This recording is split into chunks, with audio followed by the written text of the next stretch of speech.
Attention all bakers, doubles vendors and roti makers. Try our high-quality unbleached bromate-free all-purpose and baker's flour. Low price and conveniently packaged in 2 pounds, 2 kg, 10 kg and 25 kg bags. For wholesale and retail prices, contact Shiklisha Limited, 665-3336 or visit us at Warrenville, Canupia. Shiklisha Limited, quality you can trust.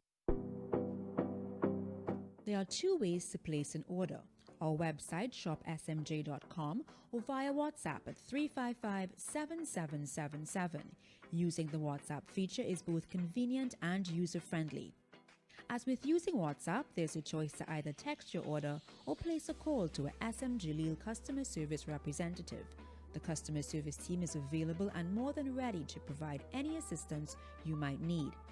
Once the order is placed and payment organized, you will be informed of the estimated time of delivery. The entire process is streamlined and straightforward. It's simple and easy to do.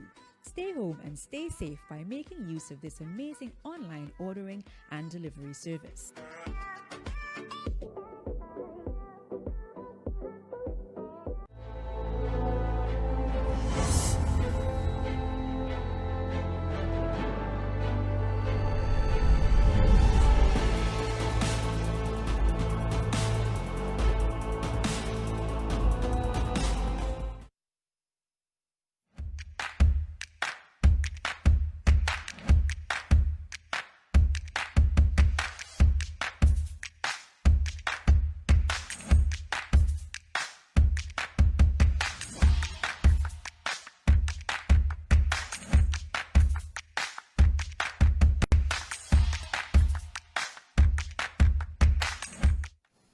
Good evening, Assalamu alaikum, and welcome to C Results on IBN TV as well as the IBN TV Facebook page and the C Results Facebook page. I am Sir Ijaz and today is Thursday, so that means we are going to be doing mathematics in the first hour, which will be followed by creative writing with Miss Naila in the second hour.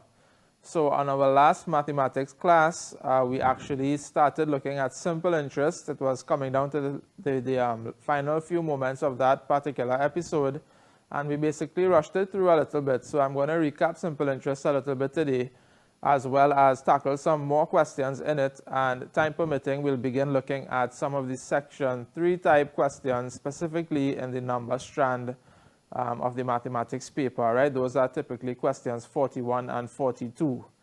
So let's just look at where we left off last time. And again, I said I will be recapping slightly. So again, we're in the second section of the paper, and we're looking at those questions that fall under the heading of number. And we recently finished looking at decimals, percentages, and fractions from that section of the paper. And we actually have a final quiz on decimals, fractions, and percentages that was posted on Saturday, and it's due tomorrow at 11:59 p.m. So if you did not get a chance to do those quizzes as yet, please visit our Edmodo page, visit edmodo.com, or download the Edmodo app on your Android or Apple device, and you can enter the code J55AHA if you haven't done so already. And please do attempt those quizzes. There's a math quiz, an English language arts quiz, as well as a creative writing assignment to complete. This week's creative writing assignment is a narrative writing assignment, okay? So make sure and get that done before 11:59 p.m. tomorrow night. So what was simple interest? We said that when money is lent or borrowed from banks and financial institutions, there's usually a charge for being given the facility of borrowing. And yes, I'd just like to remind you, as I saw it there come up on the screen, that all of our previous episodes are available on YouTube, on our YouTube channel, C Results, as well as on our Facebook page, C Results. Just look under the videos tab. There are playlists there. It's organized by playlist. And on the YouTube channel, it's there also in playlist, and the descriptions and titles will give you an idea of the particular topics you need to, or you might be interested in reviewing. Particularly if you want to do the quizzes, you'll have to be looking at the videos that we did or that we posted last week. All right? So again, the simple interest: when money is lent or borrowed from banks and financial institutions, there's usually a charge for being given the facility of borrowing. Good. And when loans are repaid, it usually consists of what was borrowed in addition to the interest charged for borrowing. So that's when you're repaying. You repay the amount borrowed plus the interest that was charged on it.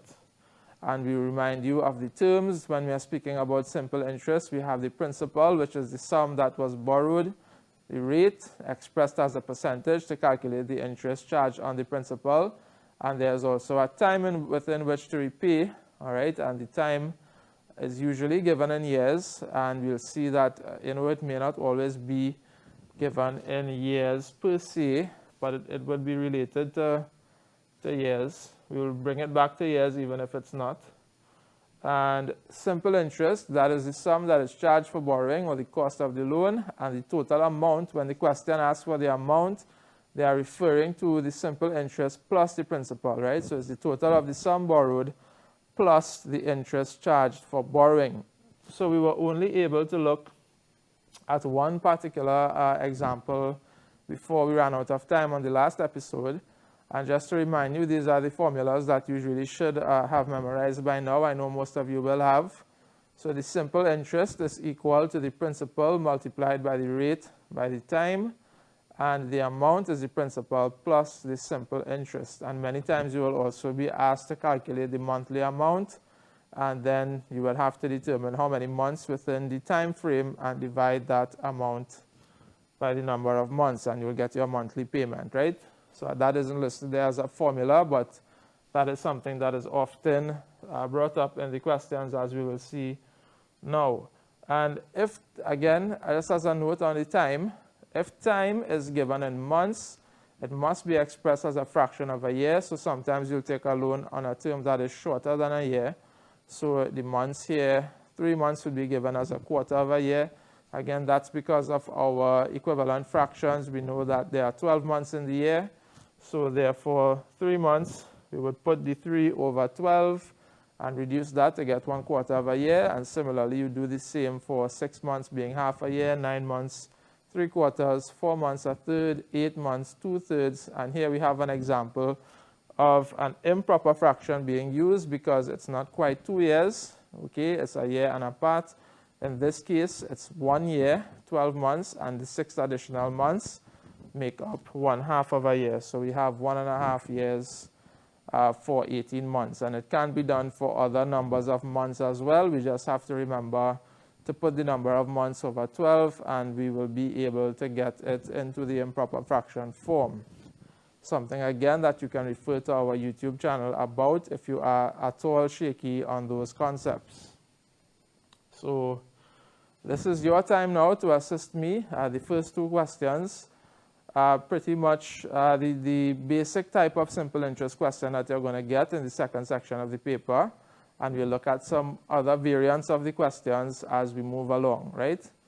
So Mr. George borrowed $5,000 from a bank which had to be repaid in 2 years at an interest rate of 4% per annum. He paid the total amount due to the bank in equal monthly installments. How much money did he repay to the bank each month? Good. So this is, as I said, it's a straightforward simple interest question. We have our principal there, we have our rate, and we have our time. And we are not only going to calculate the amount, but we also have to calculate the amount that he paid each month. Okay, so there's an additional step there, as we just mentioned. So if you have an idea of how to approach this question, the numbers, they are available for you on the screen. So please do give us a call and give us some assistance with this. So I see I have a caller. Good afternoon, Hello. caller. Welcome to See Results. I am Aaron Sunnyman.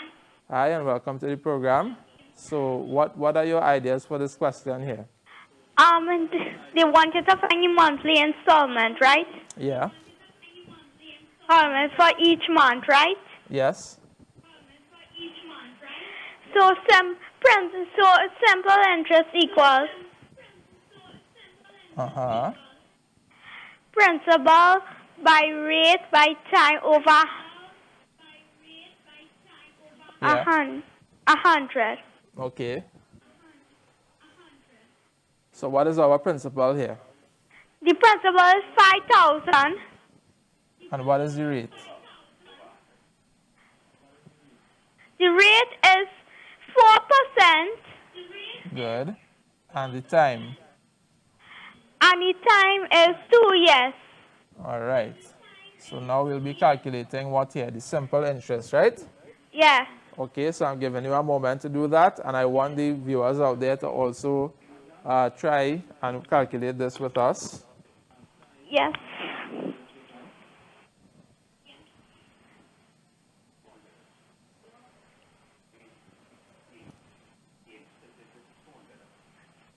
The simple interest $400.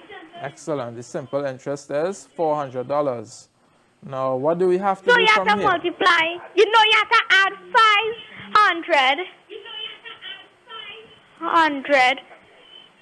5,000. Right, 5,000. Why 5,000?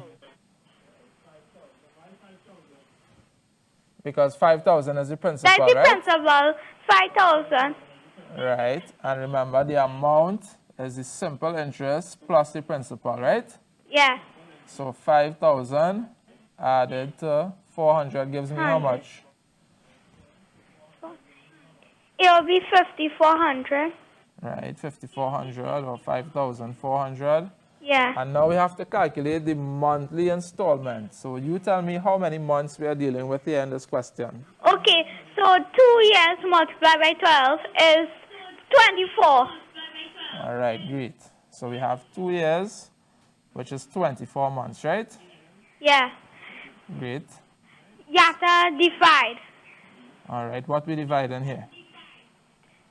5,400 but divide by 24 months. Okay, excellent. So again, I will wait on you to work that out for me.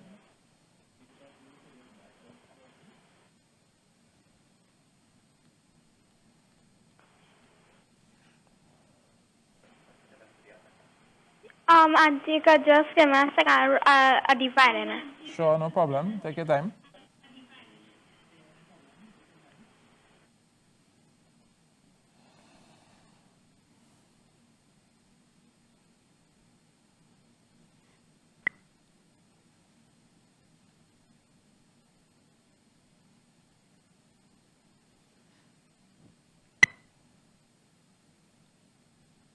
$225 is the answer. 225. Yeah. All right. And you're 100% sure about that? Yeah. Okay. All right, so my weekend got a little bit messy here.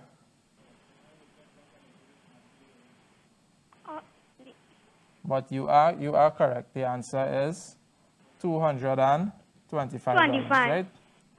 Okay, so, and that would be our monthly installment. Yeah. All right, thank you so much for calling.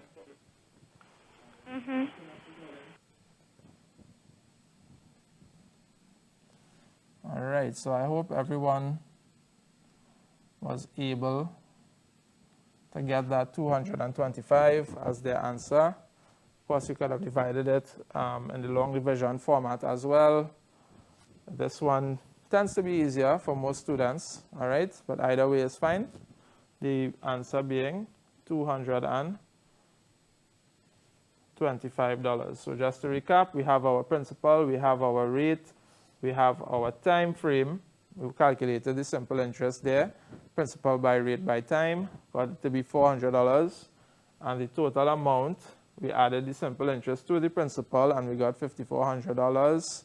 And that has to be repaid over 2 years. And we were interested in finding out the monthly payment. The number of months in 2 years is 24 months. And we have to now divide the $5,400, which is the total amount due by the 24 months. And that gave us $225 per month.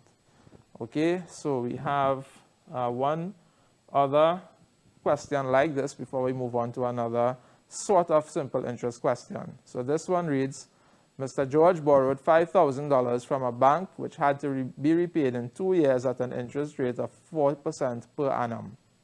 He paid the total amount due to the bank in equal monthly installments. How much money did he repay to the bank each month? Good afternoon, caller. Welcome to See Results on IBN TV. Hello? Hi, good afternoon. And who am I speaking with? I can't hear you too clearly. Are you hearing me now? I can't hear you too clearly. Yeah. Okay, and who am I speaking with? Mahadi. All right, and welcome to the program. So what are your thoughts for this question here?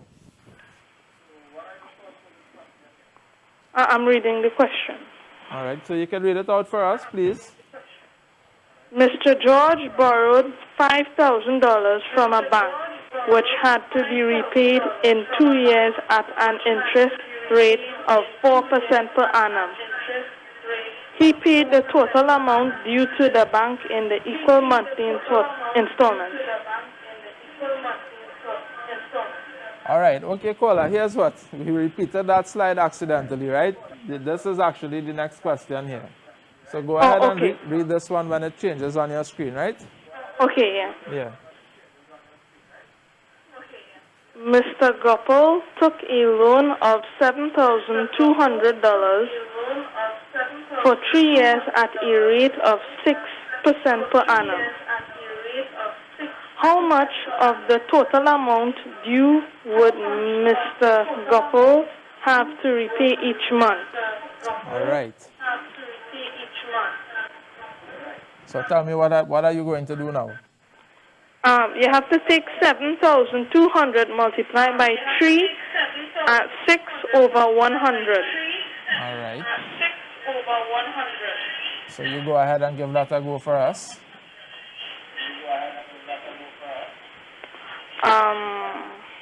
Cross the two. Okay. 72 by 3 is 3 2 6. 72 by 3 is 6.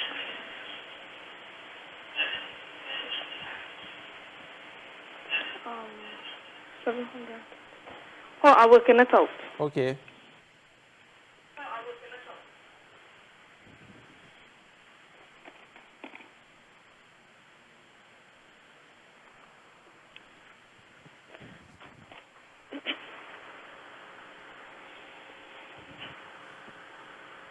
$1,296. All right. So that is the interest, right? That is the simple interest. Yeah. So simple interest is $1,296. If he works for how much years? Can you go back to the question, please? Sure. How much years? Can you go back to the question, please? If you work for 3 years, then you have to convert it into months, which is 36 months, and you divide it by 1,296. Are you sure about that? This 1,296 there, is that the total amount that he has to repay? Oh no. You have to add it to the interest he got. Excellent. So we have to add this. This is the most common mistake in this type of question, by the way, right? To forget to add it back to the principal. So we are adding. And then after you add it, you divide it by 36 months. All right. So you tell me what you get when you add this up. 7,200 add 1,296.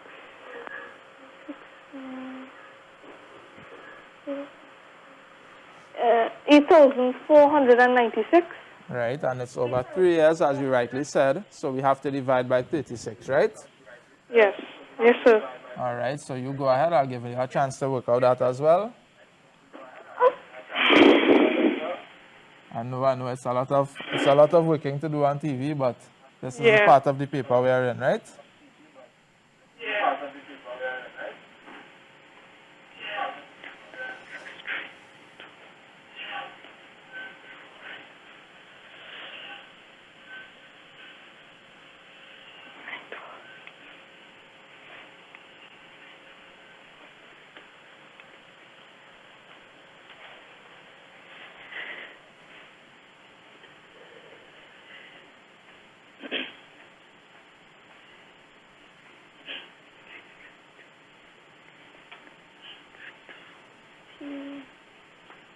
The 24 is 8. Still on is 3, 2, 8, 3, 2.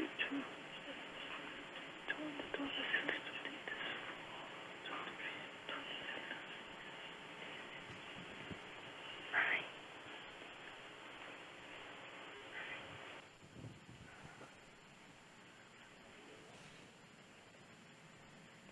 And I hope the viewers at home are also trying to work it out together with us. Yeah.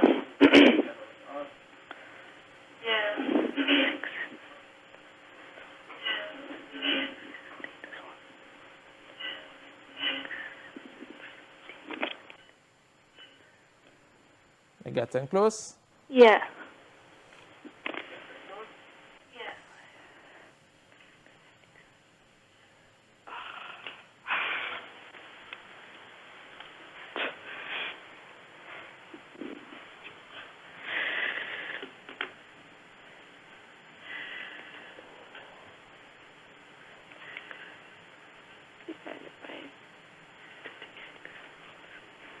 $236? Excellent. So the answer there is $236 per month that this person, Mr. Gopal, would be repaying on this loan, right? Okay, thank you so much, caller. You are absolutely correct. Okay, thank you. All right, guys. Assalamu alaikum. Alaikum assalam. So this is what happens when you're working under pressure, right? He's not even in the exam room, but he's on TV and he doesn't want to make a mistake. You know, sometimes mistakes happen, but we appreciate his diligence there and his, determination to get through.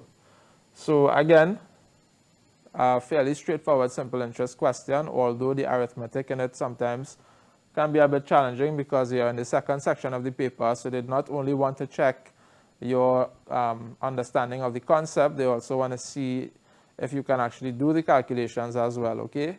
So we have Mr. Gopal here. The principal is $7,200 for 3 years at a rate of 6% per annum, and of course we know per annum means per year, right? So how much of the total amount due would Mr. Gopal have to repay each month? So we worked the principal by the rate, by the time, and we got the simple interest due on it, which is $1,296, before we nearly made a fatal error there by just going on now to try to divide 1,296 by 36. Why don't we do that? We have to calculate the amount that's going to be paid on the total amount due. Okay, it's not just the interest that is due, it is the total amount, which is the principal that was borrowed, $7,200 in this case, plus the interest, which is $1,296. So we add those two together, we get $8,496. And as he said, 3 years, we have to multiply that by 12 because we're working out a monthly installment here, right? 12 months in a year, 36 months, and we divided $8,496 by 36 for a monthly payment of $236. So let's look at another type of question now with a slightly different twist here. All right, so let's read it. Lily deposited $10,000 into an account which paid an interest of 5% per annum. After 3 years, she withdrew 25% of the total amount in the account. How much money did she withdraw? Good afternoon, caller. Welcome to See Results on IBN TV. Hello? Hi, good afternoon. And who am I speaking with? Jaden. Welcome, Jaden. So what are your thoughts for this question here?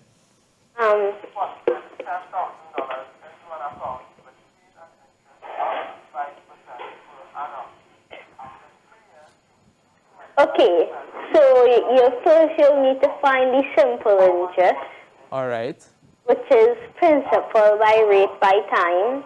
Great. And what's my principal here? 10,000. All right. So, Jaden, can you do me a favor and just turn down the volume on the TV or the tablet because we are getting a bit of feedback there, right?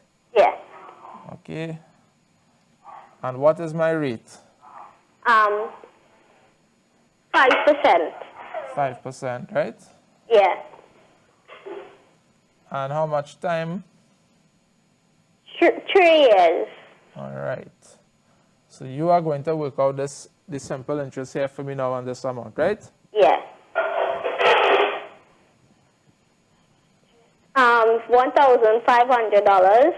Very good. $1,500. And then you'll need to find the amount. Okay. So how do I find the amount? $11,500. $11,500. So you added the principal to the simple interest, right? Yes.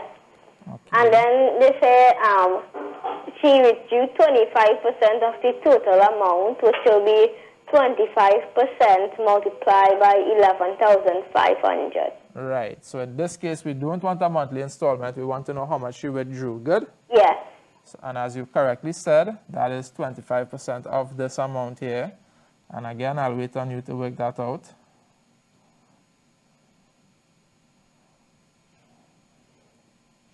$2,875. Yes, $2,875.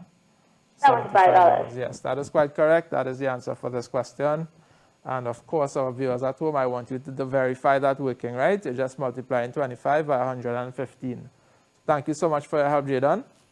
You're welcome. Assalamu alaikum. Alaikum assalam. All right, guys, so a slightly different twist to this question here. Again, we have to calculate the simple interest on the amount borrowed, or actually the amount deposited into an account, all right? So this is more of an investment here than a loan. So she invested $10,000 into an account, which paid an interest of 5% per annum. After 3 years, she withdrew 25% of the total amount, okay? Not 25% of the interest, but 25% of the total amount. So we found the simple interest on the $10,000 and we got $1,500. Good. So the total amount after 3 years would be the simple interest plus the principal, and we got $11,500 in total. And now she withdrew 25% or a quarter of the total amount in the account, and this is what you will get, right? $2,875 withdrawn. So now we're going to look at another different way that they can ask you a simple interest question here. So what is going on? We have a situation where Kaylee wants to borrow $5,000. She can borrow the money at either Bank A or Bank B at the terms shown in the table. So Bank A is lending the $5,000 at 5% per annum for 3 years, and Bank B is lending the same $5,000 for 3% per annum for 4 years. Explain from which bank you will advise Kaylee to borrow the money, and you have to show all of the working. All right, so this is, again, a different way, quite a common way actually, but a different way to the ones that we've seen so far. So if you think you can give us some assistance with this question, please do call in and help us to do so. You're going to be a financial advisor here for a moment, right? Somebody's wanting to borrow some money, and I do have my helper on the line. Good afternoon, caller. Welcome to See Results on IBN TV. I do have my helper on the line.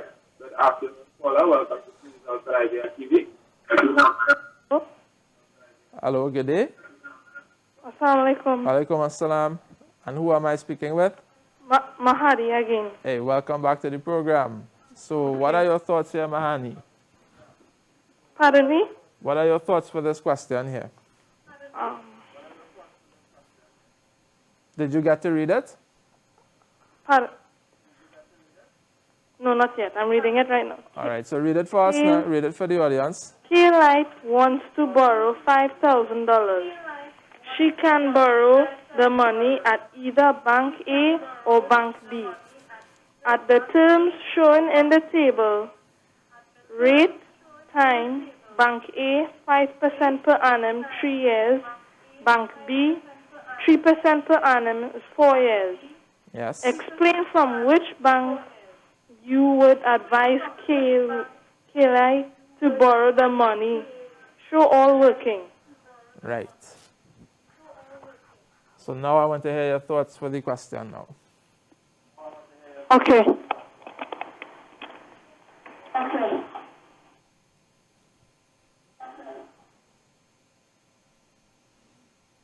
So what we're going to do is calculate for both banks and then compare which one she should purchase. Excellent. Which one she should use, sorry.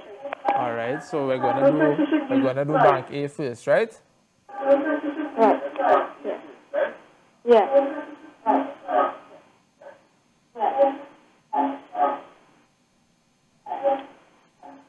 So Bank A is 5% for 3 years, good?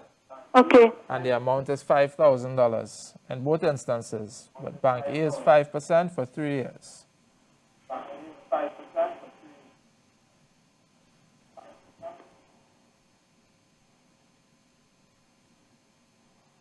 Bank A will be $5,750. All right. And Bank B. Bank B, we have 3% for 4 years. Can you go back to the question, please? Sure. Can you go back to the question, please?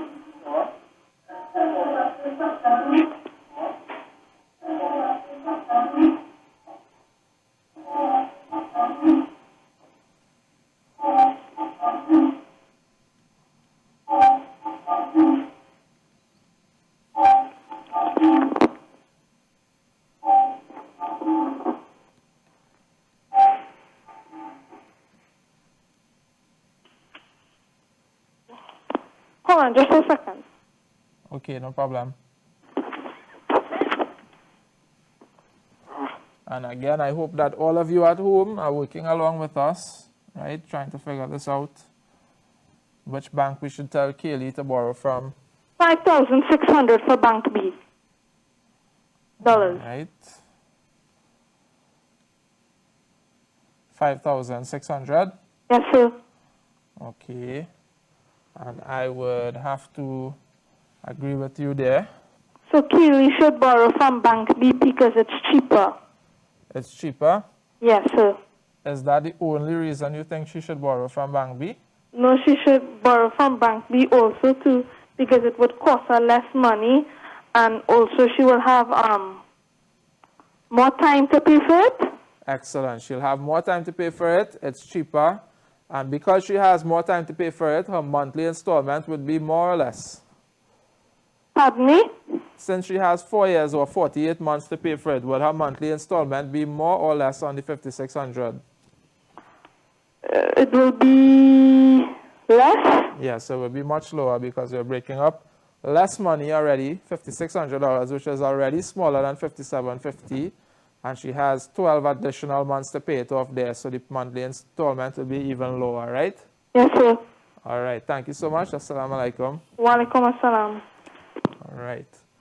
So that is our look there into simple interest now. I think we've covered a sufficient selection of questions there to move on with some confidence. So we're at, the midpoint of the program. So I'm just going to recap this question once more quickly, and then we'll take a break before we resume with some section 3 type questions, right? So we have a situation here where somebody is wanting to borrow money from a bank. A specific sum is given, $5,000. She has options, right? She can borrow at Bank A or Bank B, and we have different rates and we have a different time. We have to explain why she would choose one and not the other. And of course, we have to show our working. So Bank A is offering a 5% rate for 3 years, and that gives us an interest of $750. Therefore, the amount to be repaid is $5,750. And for Bank B, we have a 3% rate for 4 years, so it's 1 year longer.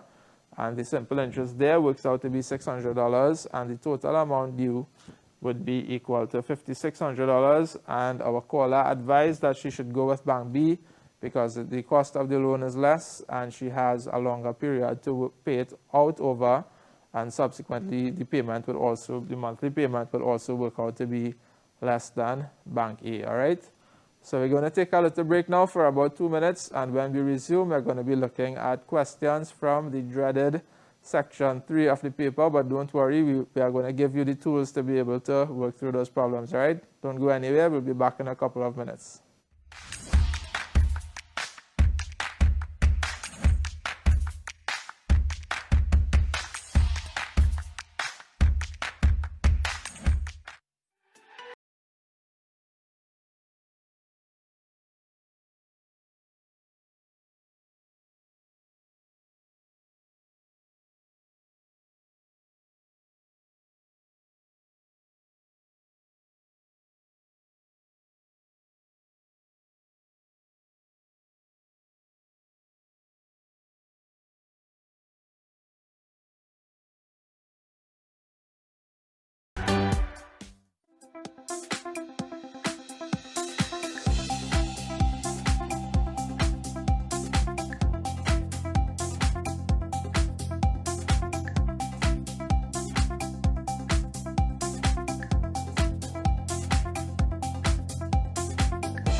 Attention all bakers, doubles vendors and roti makers. Try our high quality unbleached bromate free all-purpose and baker's flour. Low price and conveniently packaged in 2 pounds, 2 kg, 10 kg and 25 kg bags. For wholesale and retail prices, contact Shiklisha Limited 665-3336 or visit us at Warrenville, Canupia. Shiklisha Limited, quality you can trust.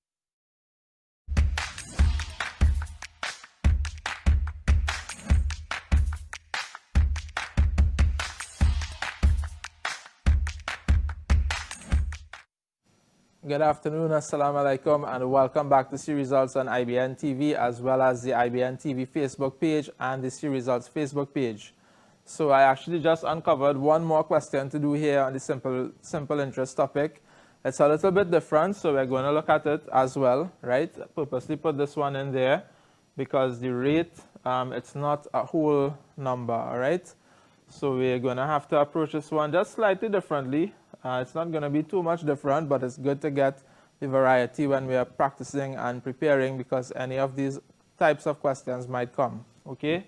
So the question goes, calculate the amount of money that Mrs. Singer had to repay to a bank if she took a loan of $30,000 for 5 years at an interest rate of 3.5% per annum. So all of the rates we've looked at so far have been like 4 and 5 and 3 and so on. Here we have a 3.5% per annum interest rate. So I'm curious to hear what our callers are going to do to address this particular problem. And as soon as we have a caller on the line, we will take some advice from you. All right, so those are the numbers there. And I see we do have a call. Good afternoon and welcome to See Results on IBN TV. Hey. Hi, and I am Aaron again. Hey, welcome back, Aaron. So, Aaron, what are your thoughts here for this question? They want you to find for 3.5 years? Yes.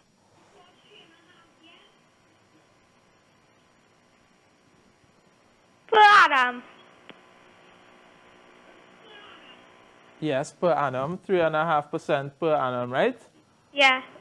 Sorry, not for 3.5 years. It's for 5 years, but the rate is 3.5% per annum. Good? Yeah. All right. So what is our principal here? The principal is 30,000. Very good. And what is the rate? The rate is 3.5%. 3.5%. And the time is how much? And the years is 5 years. All right. So what are you going to do with this 3.5% now? To convert it into improper fraction. The improper fraction? Yeah. All right. And what would that give me? That will give you 7/2. 7/2? Yeah. Okay. But that is 7/2%, right? Yeah. So how are you going to deal with that now?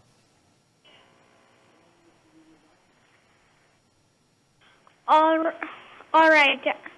Now you have to put the 5 years. We have to put the 5 years? Yeah. All right, but okay. So here's what. If that was 3%, what would you have done? Would you have said 30,000 over 1 multiplied by 3 over 100 multiplied by 5? That's what we would have done, right? Yeah. Okay. But here we have 3.5% now. So you said you converted the 3.5% to an improper fraction. 3.5? Right. So we put the 3.5 over what? Over 100.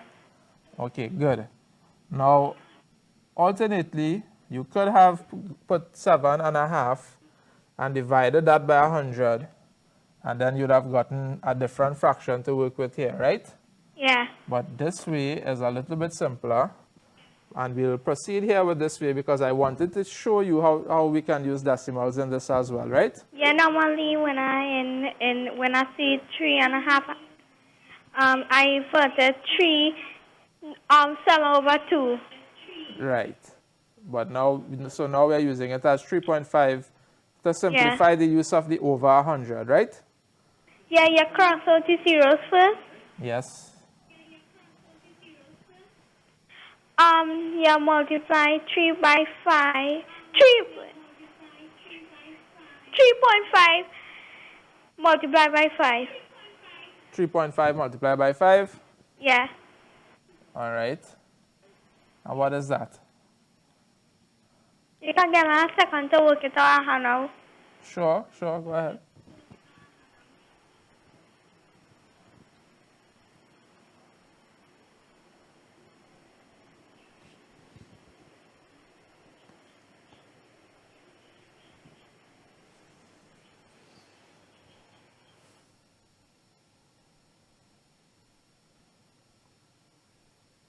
That will give her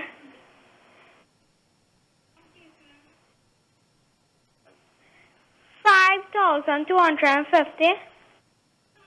All right, so you multiply the 3.5 by 5, and what Yeah. did you get when you multiply that? 17.5. And then you multiplied 17.5 by 300? Yeah. Okay, and you're saying that that is how much? Or I multiply 300 by 5 first. You multiply 300 by 5 first? Yeah. You sure? Yeah. All right. When you multiply 300 by 5, what did you get? 1,500, right? Yeah. And then you said 1,500 by 3.5. Yeah. So how did you deal with that decimal point?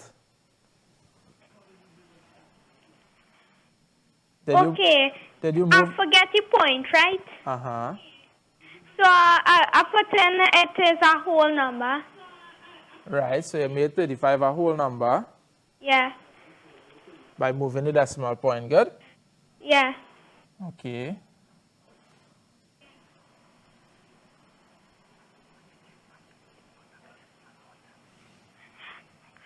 I put the decimal point after I done get the answer. How much places you had to move back the decimal point? 1. One place? Yeah. All right. So what is your final answer there then?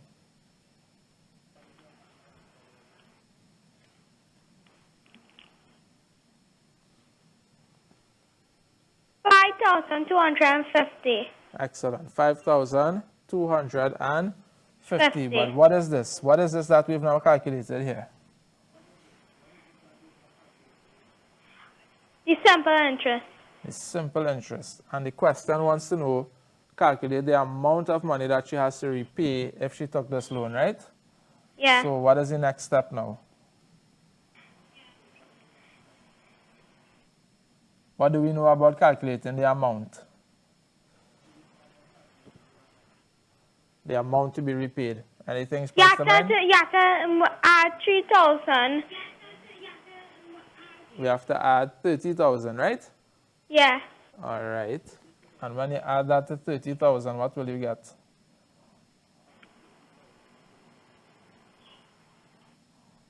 The total amount of Uh-huh. payment. Right, and I want a number.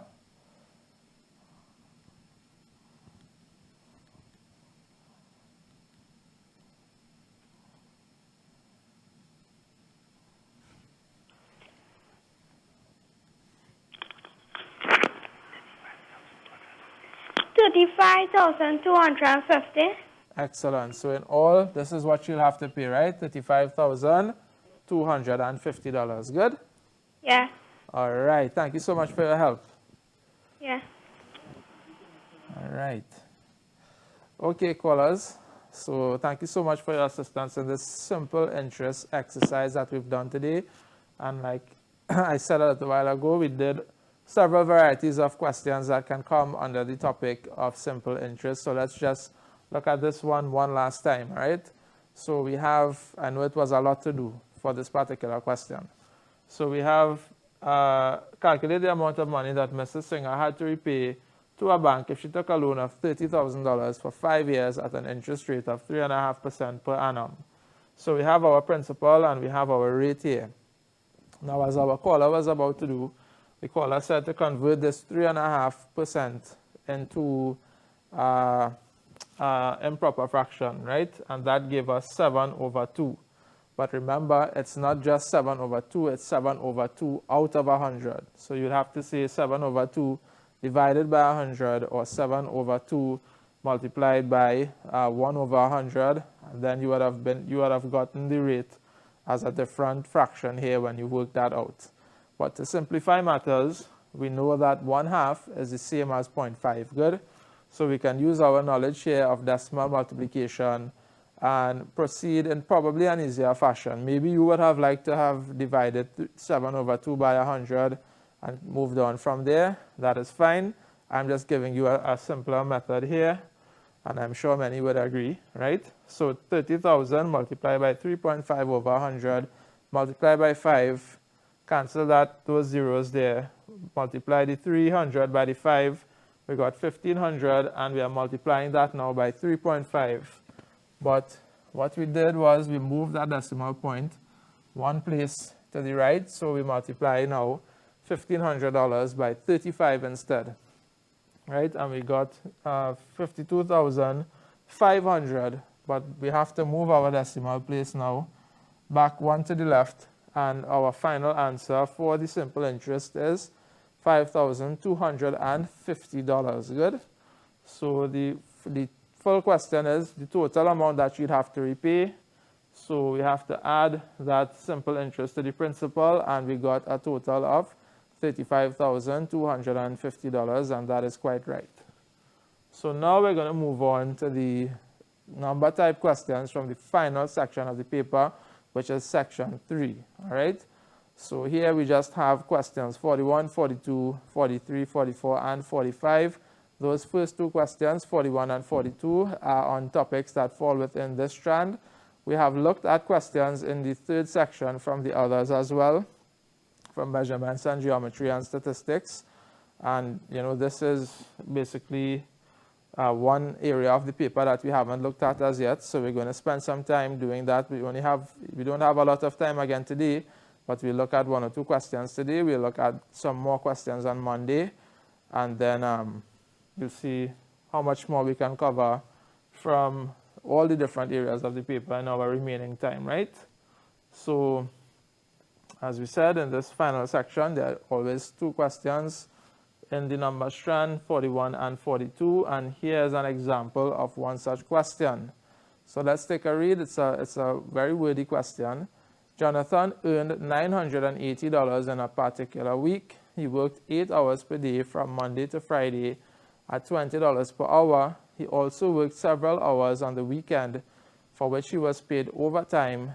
That should be overtime, right, at time and a half. Calculate the number of hours Jonathan worked on the weekend. All right, so this is a question on salary or wages, something that we have looked at in the previous parts of the paper, sections 1 and 2, I believe. There can be questions dealing with salaries and wages.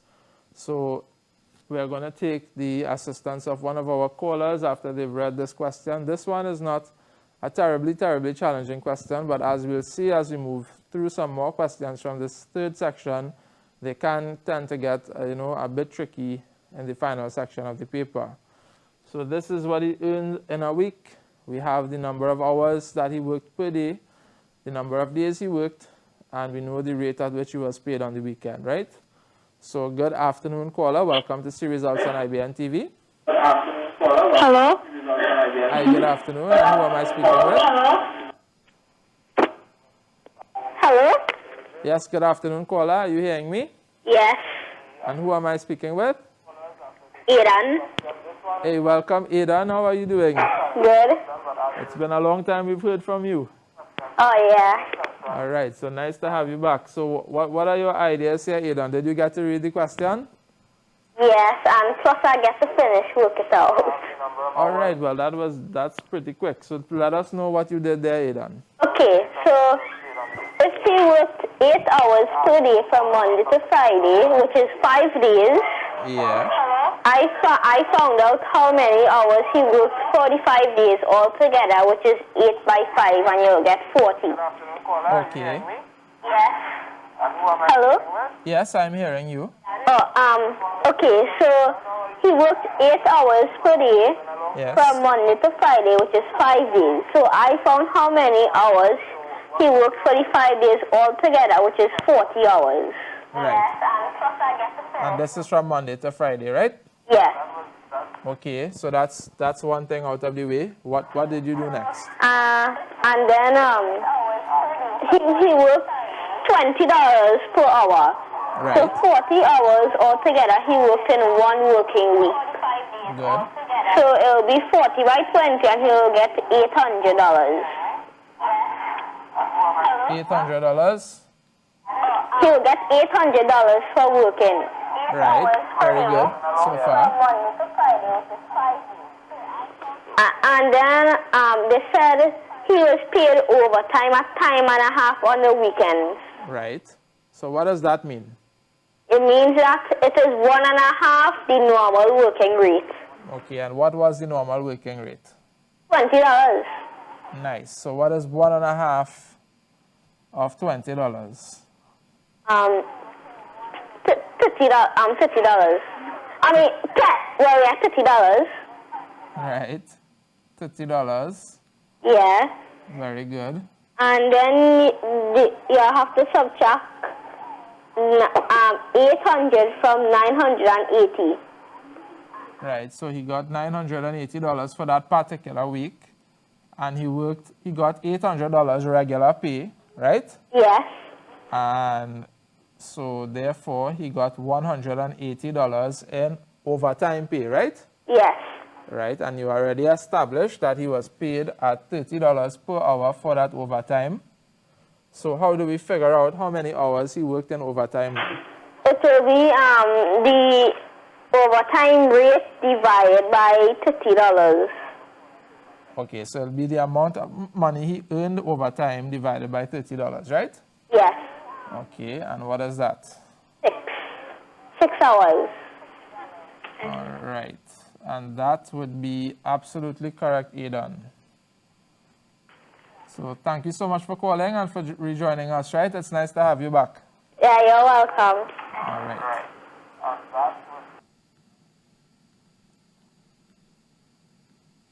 Okay, so let's break this down once more. So we have here a situation where somebody is employed, they're working, and they earn $980 in a particular week, right? In one particular week. So he worked 8 hours per day from Monday to Friday, right? 8 hours per day from Monday to Friday. How many days is that? That is 5 days, right? We should all be familiar with the regular work/school week, but still pay attention to what the question says in case it differs from that, right? So we know that he worked 8 hours per day from Monday to Friday at $20 per hour. So how many hours did Jonathan work for that week? 8 hours per day, which is 5 days, right? So we multiplied 8 by 5 as Aidan did, and he got 40 hours worked for that particular week. So far, so good. And he was working those hours at $20 per hour. All right. Why is that important? He also worked several hours on the weekend for which he was paid overtime at time and a half. So we have to now differentiate what of his pay was from working from those 40 hours as opposed to the overtime. All right. So at $20 per hour, he would have earned $800, right? $800, 40 hours multiplied by 20 because it's $20 per hour. We got $800. Right, and here we are calculating now the amount of overtime he would have gotten, right? So we know that $20 is his regular rate, and he was paid overtime at time and a half, right? Time and a half meaning 1.5 times the regular rate. So this is 1.5 is the same as 3 on 2, right? So we multiplied 3 on 2 by 20 and got $30 per hour. That is the rate at which he was paid for the overtime. Also, you could have done 1.5 multiplied by 20. You'd have gotten the same result. Good. And now we have to subtract the regular pay that he received for his 40-hour work week, which is $800, and that left us with $180 in overtime earnings. And because we've calculated the rate at which he was paid for that overtime, we can now take that $180 that he worked for and divide it by the time and a half rate, which is 30, and we've gotten 6 hours of overtime work. All right? So all of the section 3 questions are like this. They are very involved, a lot of working, a lot of reasoning. So I will not venture to do the next one because we have English language that's coming up very soon. So again, I'm just going to remind everyone, all right, there are many ways that you can benefit from our program here. We have all of our initial season 1 episodes on our YouTube channel, See Results. Those episodes are also available to you on our Facebook page, so you can access either our Facebook page or our YouTube account and look at the entirety of season 1. And then since we came back, we've done some extra work with you in the mathematics. We've looked at a couple more topics that we were not able to in the regular season, so that's all available for you there. And of course, we continue to post our quizzes weekly to our Edmodo page, all right? So if you're very new to us or you're returning, like how Aidan came back today, you may not be aware that we've actually created a new space on Edmodo for this, a little bit of extra work that we've done. And this is the access code. So if you're already a member of Edmodo, you just have to click the plus sign under classes and you'll see join a class, and you can enter this code and you'll be in our new class where we continue to post quizzes. And let me tell you, especially in the mathematics, the quizzes have gotten a bit more challenging because we have progressed way further into the paper now, right? So it can be a challenge, but it is a good challenge. And of course, we continue to post our English language arts quizzes as well, and our weekly writing assignments in both expository and narrative style writing. And again, for all of our viewers who are already there on the page with us, remember that your math and English quizzes are due tomorrow at 11:59 p.m. as well as the creative writing assignment. Okay, so that's about it in a nutshell. We have just over 2 minutes again before 6 o'clock, so we will leave now, and we will be rejoined by Ms. Nyla for creative writing at 6 p.m. It's been my pleasure. Thank you for watching, and don't go anywhere. We'll be right back, inshallah. Assalamu alaikum and good evening.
Assalamu alaikum, good evening guys, and welcome back to See Results. I'm Ms. Nyla, and you're now joining me for creative writing.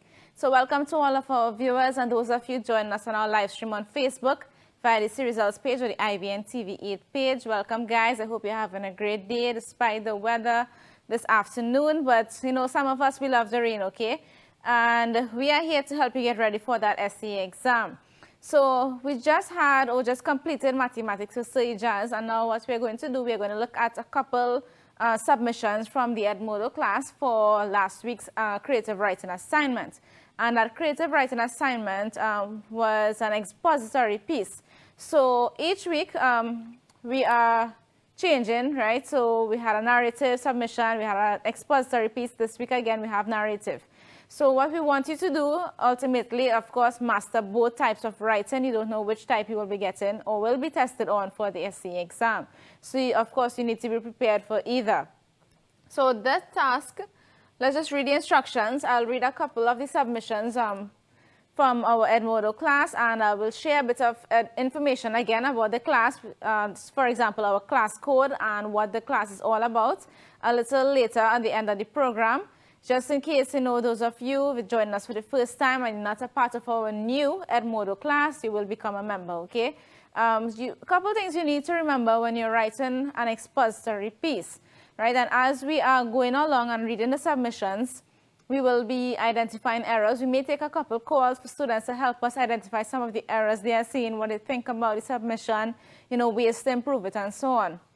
On Tuesday, we looked at a piece, a sample piece, and students called and were able to tell us, you know, well, what is wrong or incorrect about the report and why is it that way, and what is, you know, they shared some ways in which it can be improved. When you're writing a report, you have to remember, you know, what tense to use, to remember to maintain formal tone, factual language, and type of transitional words, and many, many other things that you need to be very mindful of and specific when you're writing a report. All right, so let's read the task or the instructions for that piece. There was an incident of a fire breaking out in your classroom.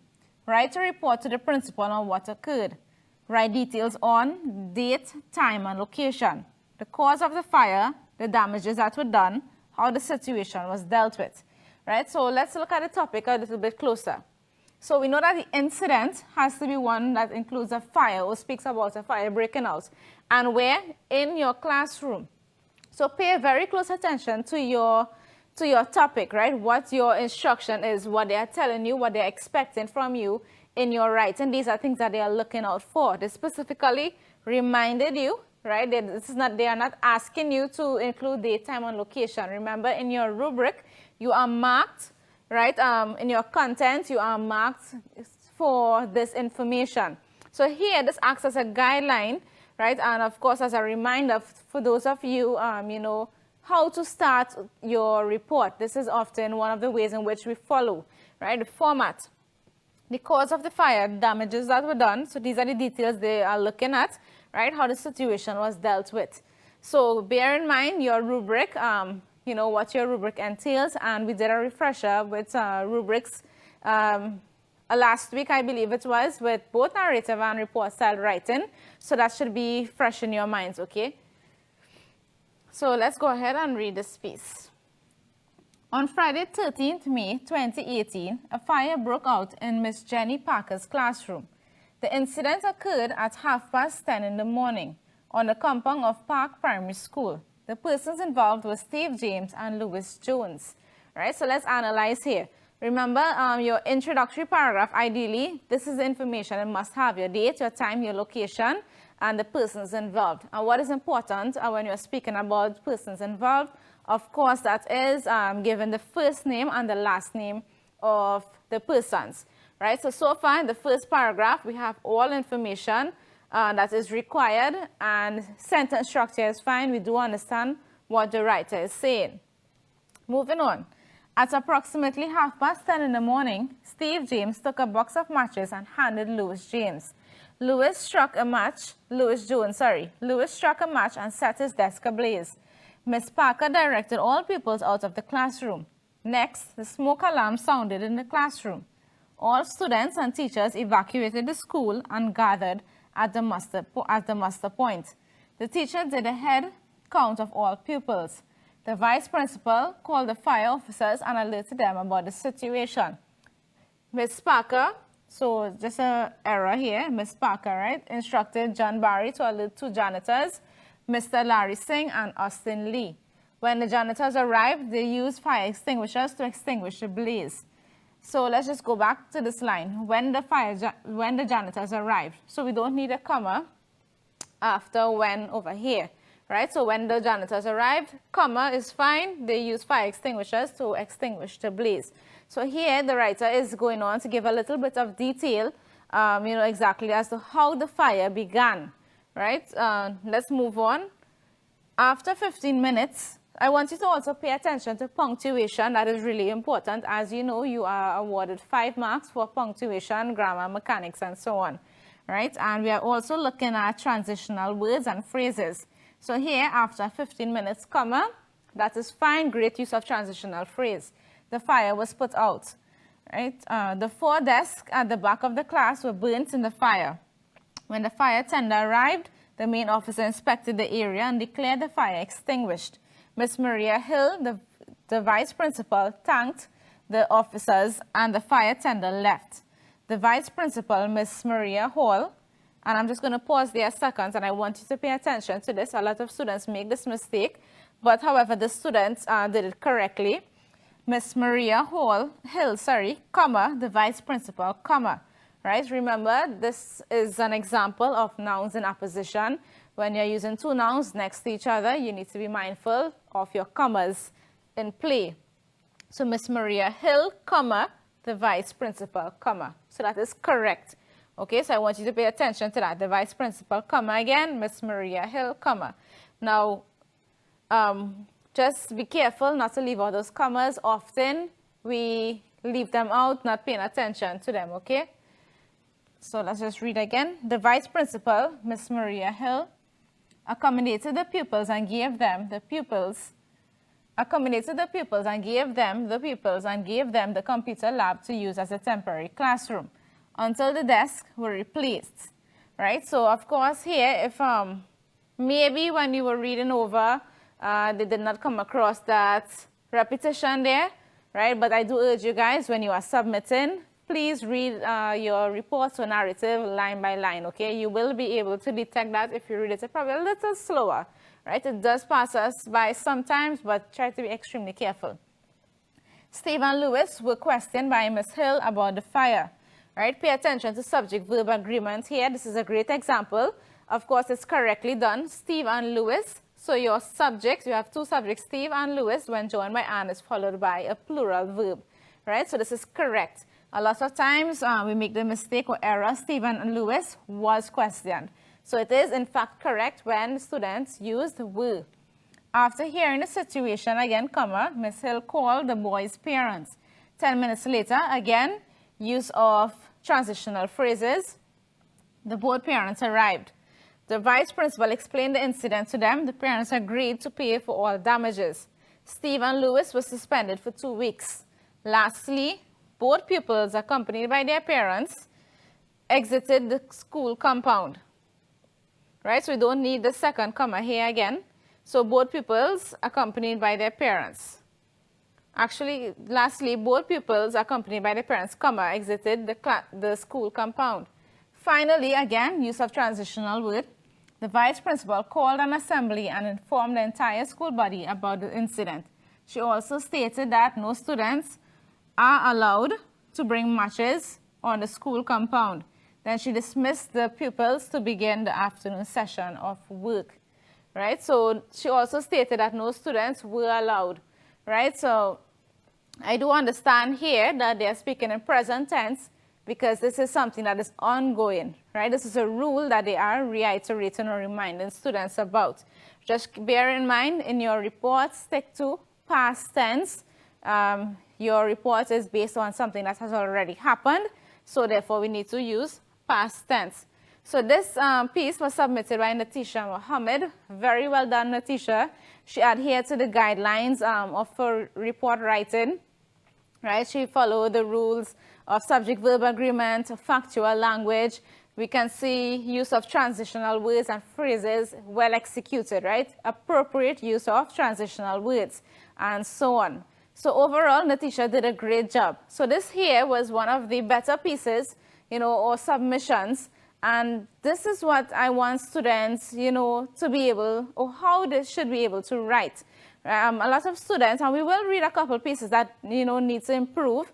I do understand that you know, your strength may be in narrative rather than report, but as I continue to say, please adhere to the guidelines, you know, that will improve your report style writing. And I do know it's probably a little difficult for some of you, but don't worry, we will get there together. Right, so let's go to another piece. It was just the end of the holidays and everyone was ready to go back out to school. On my way there, I went to the minibar to get some snacks with some of my friends, since it was early. We ate caramel, Bigfoot, and my favorite, Snickers. When we were done, it was almost time for the bell to ring. We had some Coca-Cola and then went to line up. We said our anthem and then went into the classroom for prayer. After that, we then went about our normal day. When the lunchtime bell rang, I thought I would have been able to try some of the very delicious burgers and chips. Right, so let's analyze here. What is different about this introductory paragraph as opposed to the last example that we read, or as opposed to the format that we usually follow? When we're writing a report, what should be given in your first paragraph ideally, and I reminded you guys a couple seconds ago, right? So we are looking at date, time, location. So far, we were not able to tell of the date, right? The date is not given. We know that it's in the school, right? But remember, the event is about a fire breaking out in your classroom. So you have to adhere to the topic and the guidelines given or instructed for the task, right? Also, date, time, location, and the persons involved. So far, we don't have any of those details. And what I also want you to pay attention to is the format of the writing. Let's just read the first line again. It was the end of the holidays and everyone was ready to go back out to school, right? It began like a narrative piece. Remember, with report writing, you have to maintain a formal tone, which means using factual language and a specific type of or tone of writing. A lot of irrelevant details are given here. On my way there, I went to the minibar to get some snacks with some of my friends, and details about what was eaten was given, right? Remember to stick to facts only, no opinions. And of course, irrelevant details is easy for us to stray. With your narrative style writing, guys, this is not the ideal passage or paragraph, but the details probably would have been a little easier to follow, right? And would have, you know, been able to allow for and accepted. With your report, you have to stick strictly to your details or specific details. Let's continue here. To try some of the very delicious burgers and chips. Before I move on to the next paragraph, I just want to point out here, delicious burgers.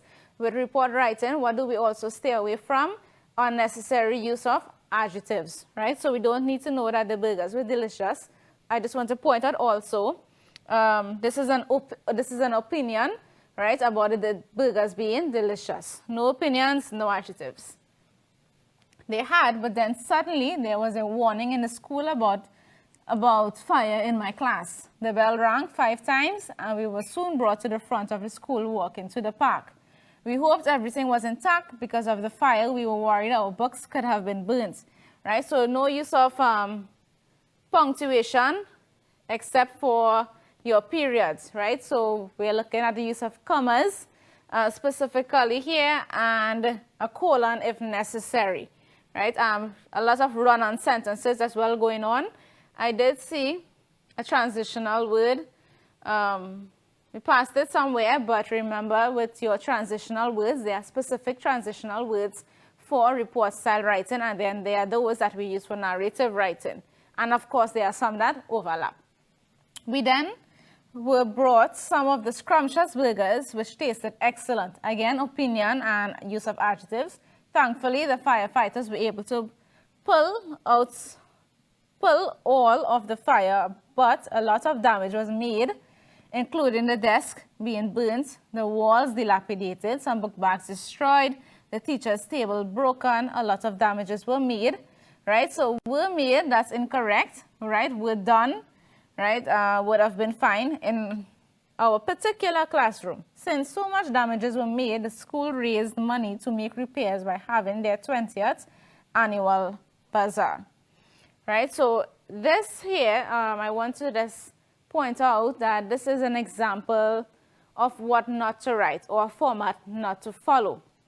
Now, I'm not critiquing this piece or the student submission in a way that I'm trying to discourage you. Of course, I want to encourage you and I want you to learn from this experience, right? I'm not sure how much knowledge of reports the student has and how long they have been a part of the Edmodo class and probably viewing C results.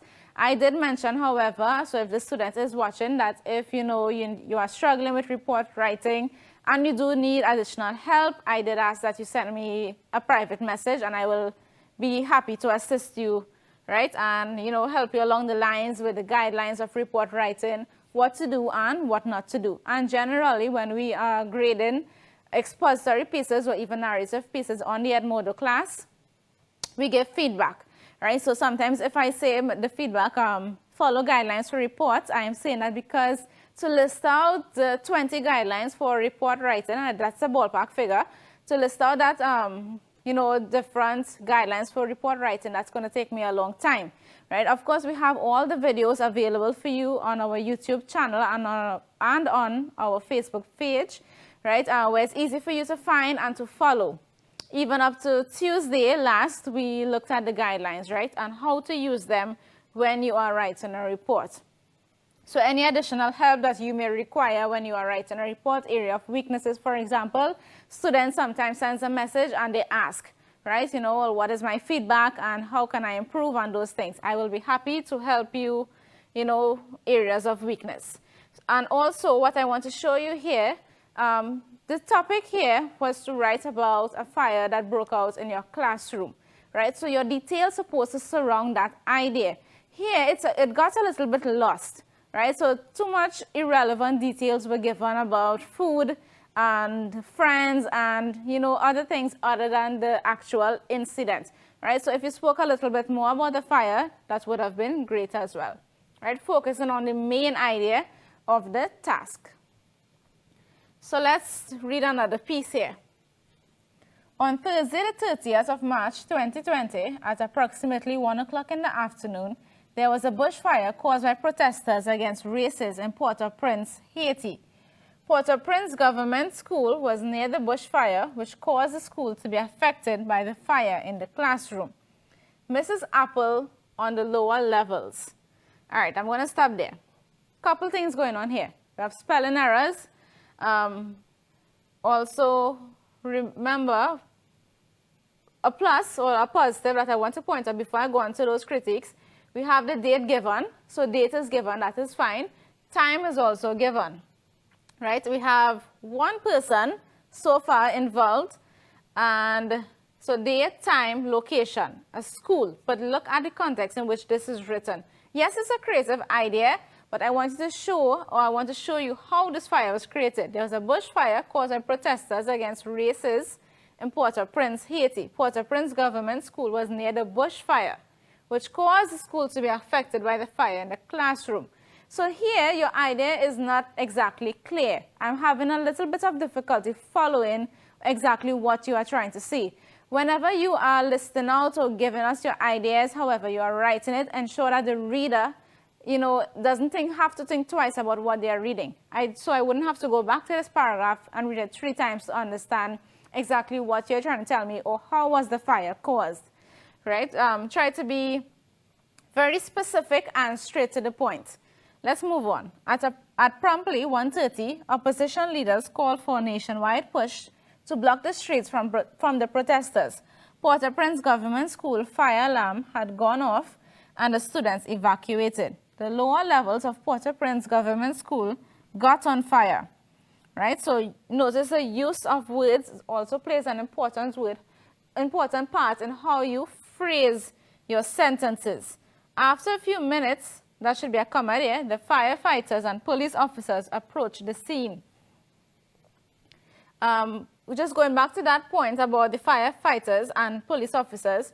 Now, because we are saying officers and firefighters here, how about you limit your officers and firefighters? Probably a main person. So you will be able to give the name of a police officer and probably one of the firefighters. In that way, it makes your report more specific, right, rather than general, where you tell us that a couple or a few firefighters and a few police officers arrived on the scene, right? Try to make it a bit more specific rather than generalized. The police officers placed caution signs around the entrance and back gate. The firefighters took an hour to out the fire.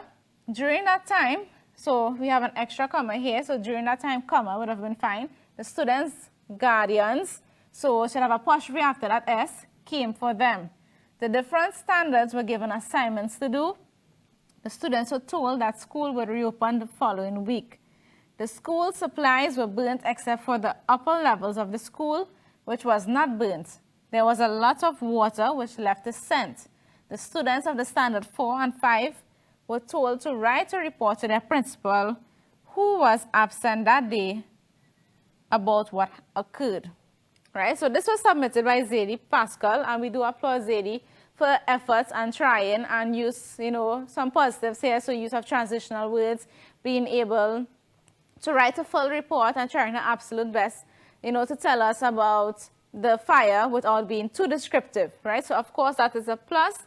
Some things to be mindful of here, Zadie: punctuation, sentence structure, you know, organization. Remember, you are awarded 5 marks for organization, so pay attention to that. Not only paragraphing, right, but how you lay out your paragraph and how the report or account of the incident is, how you tell what happened, right, or how you give an account of the incident.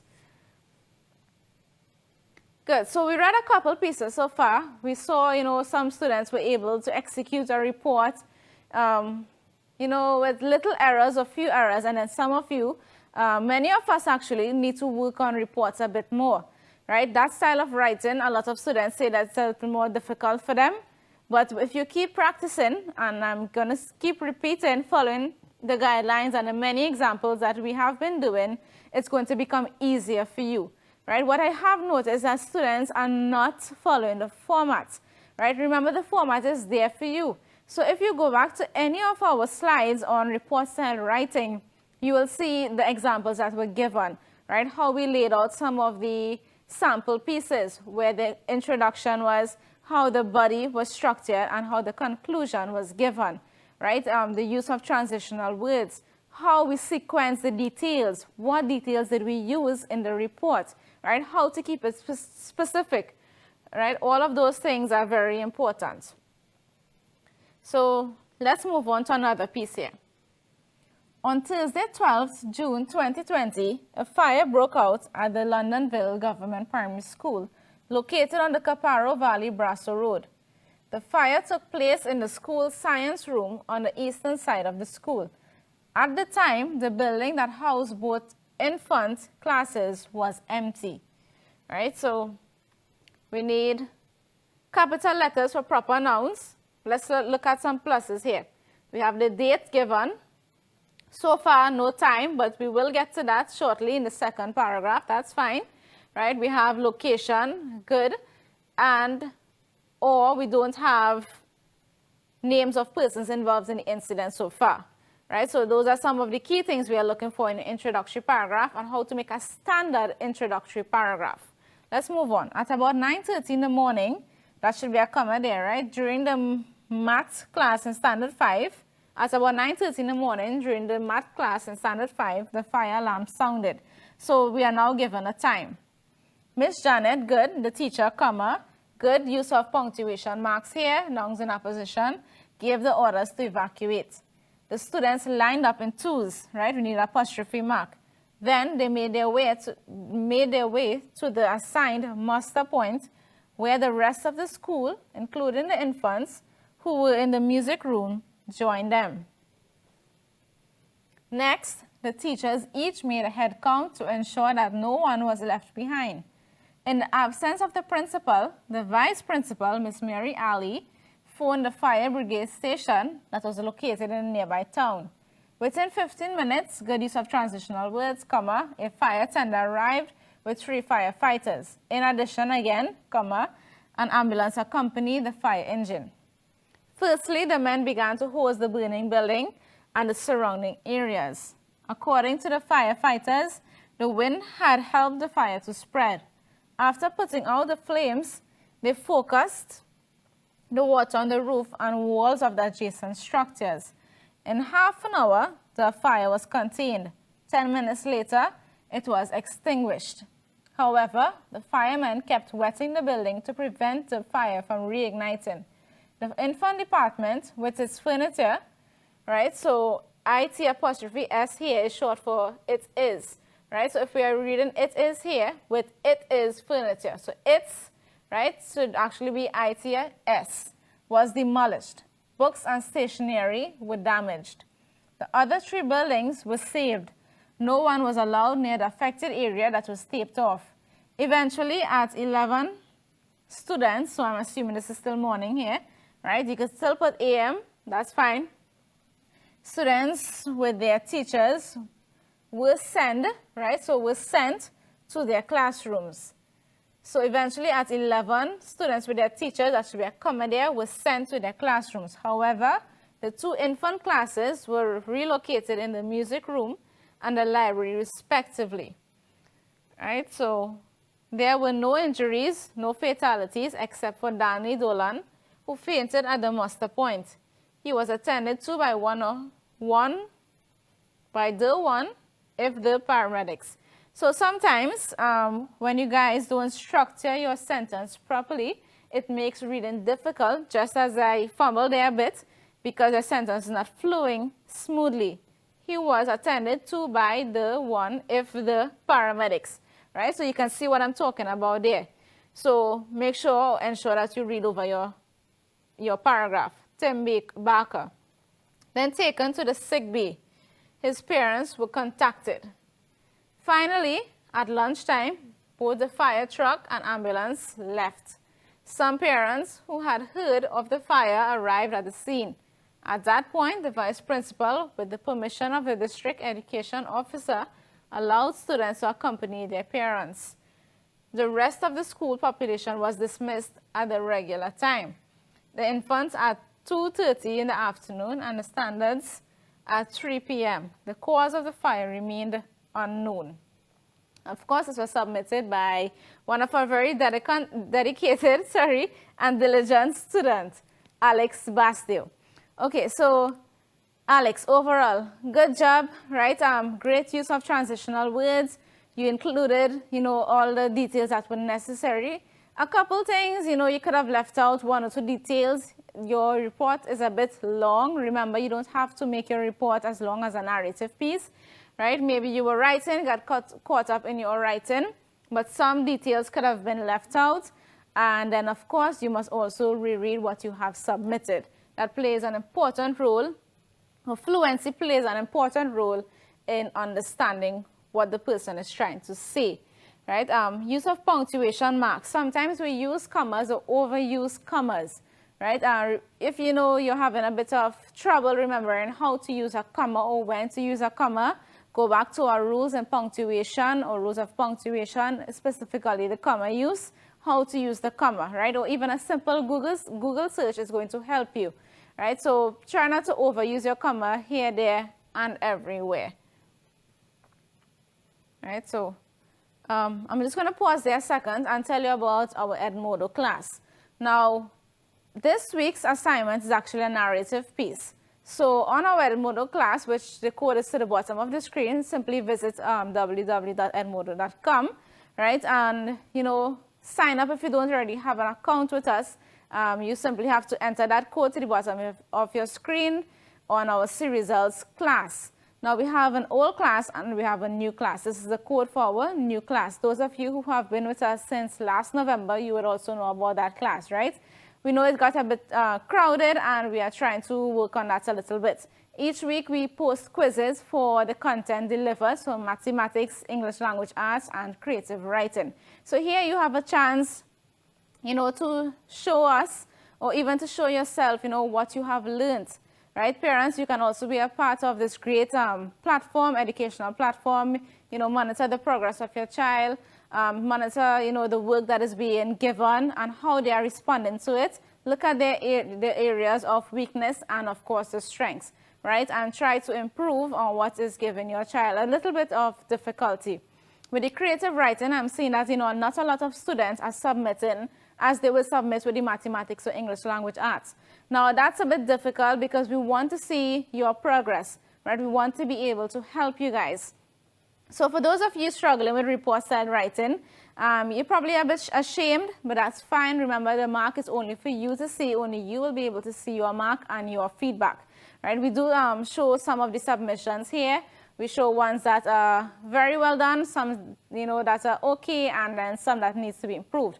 All, the pieces shown here are what we want to learn from, right? This is a learning experience, and we welcome each and every one of you to be a part of it, okay? Nothing to be embarrassed about. I want to help you, and I want you to help me understand, areas of difficulty and how we can help further.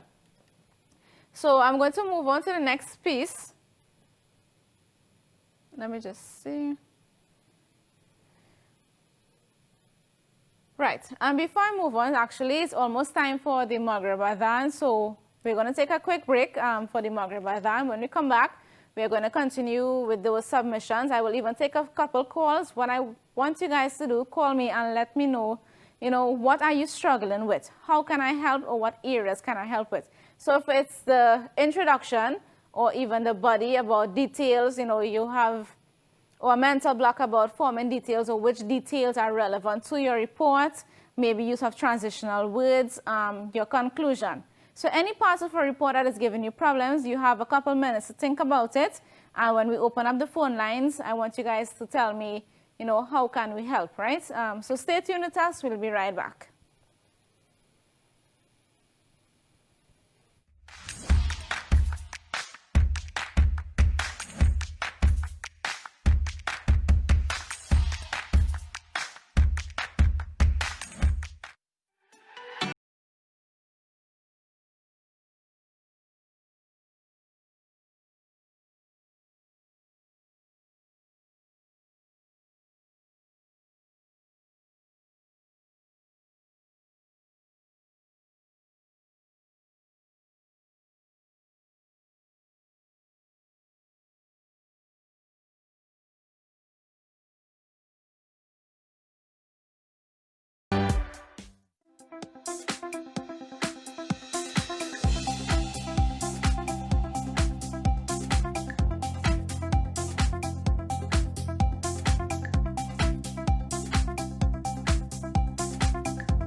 اللهم رب هذه الدعوة التامة والصلاة القائمة آت محمدا الوسيلة والفضيلة وابعثه مقاما محمودا الذي وعدته.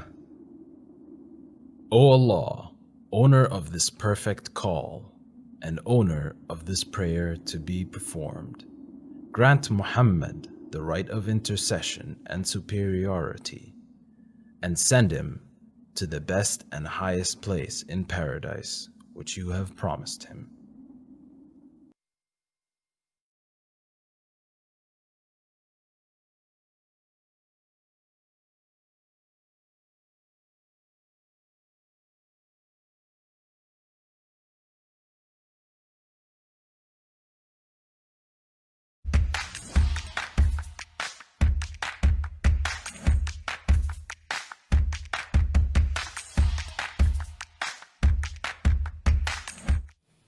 Assalamu alaikum, good evening guys, and welcome back to See Results. I'm Ms. Naila and you're rejoining me for creative writing.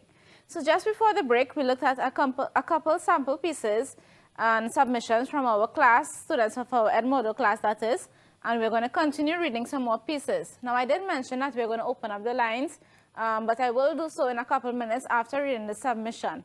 Remember, I want you to call us and let us know, what is giving you trouble, what is your area of difficulty, what you would like us to probably spend a little bit more time explaining about with regards to report style writing. All right, so let's read this piece. On Tuesday, 3rd October 2019 at 11:15 in the morning, a fire broke out at the Excellence Government Primary School on the 2nd floor in Mr. Jack Brown's classroom, the Standard 5 class. Right, so we have date, we have the time, we have location. So far, we know it took place in Mr. Jack Brown's classroom, right? That is the Standard 5 class. Let's move on. At approximately 11 o'clock in the morning, the 20 students of Mr. Brown's class began to display their model volcano they had to construct for the class project. They were called one by one by Mr. Brown to go to the front of the class and present their model. 15 minutes later, the bell rang for lunch. The students said their prayer, then proceeded to the cafeteria to have lunch. Soon afterwards, smoke was seen emanating from the Standard 5 classroom towards the cafeteria. The principal, Mr. John Mohammed, immediately sounded the emergency alarm, while the Standard 3 teacher, Mr. Alex C. Prasad, contacted the fire service and ambulance. Subsequently, the children hurriedly gathered at the muster point on the playfield at the back of the school. Each teacher then ensured that all the students were accounted for. Moments later, a fire truck and an ambulance were on the scene. I'm going to pause there a second. And I'm going to go back to this second paragraph, which has a lot of details, right? Yes, it is telling us about or giving us a setting leading up to the activity, but notice we are now to the third paragraph, and we are now seeing smoke. So we don't know about the fires yet, right? It's just getting started. But if you're paying attention to this paragraph here, some of these details can be left out, right? So some irrelevant details. We don't need to know about students saying prayer and probably going to the cafeteria and so on, right? So some of those details, you can probably reread it and see what you can take out from that, right? Get straight to the point. Here now, again, similarly with details, the children hurriedly gathered at the mustard point, right, on the playfield at the back of the school. Actually, mustard point. I think I said mustard point by mistake there, guys. Anyway, each teacher then ensured that all the students were accounted for. Moments later, a fire truck and an ambulance were on the scene. When the flames were controlled by the firemen, the damage done to the building was assessed by the firemen, principal, and the teachers. One of the firemen suggested that the fire could have been started from one of the model volcanoes because the volcanoes involve technology and the wiring were probably not attached or connected properly. There were pieces of wires and other material debris lying around. Right? So I do get the idea, I do understand your approach, what you are trying to say, but probably a little bit simpler would have been fine. So one of the firemen, right, give us the name of the fireman, be specific with that information, right? It is a report after all. Suggested, so suggested here is opinion, right? So stick to facts. We don't want an idea, we don't want an opinion of what something could have been, right? Here it shows that he's not sure that the fire could have been started from one of the model volcanoes because the volcanoes involve technology, right? So this here is not exactly clear, right? Involved technology. And the wiring were probably not attached or connected properly. If you're not sure what exactly it is you want to say, you know, using those technical terms, right? You probably could have said faulty wiring or something simpler, right? You don't have to go into great detail like that. Don't try to make it complicated. Just be simple. There were pieces of the wires and other material debris lying around. At 1 o'clock in the afternoon, the students' parents were contacted by the principal and their relevant teachers to collect them. The parents were also informed about the incident. Reallocation of the Standard 5 class to the community center across from the school until the repairs are completed in the Standard 5 class. Right, so a little bit of mix-up going on here. We're not sure exactly, you know, which one of these sentences you want to say.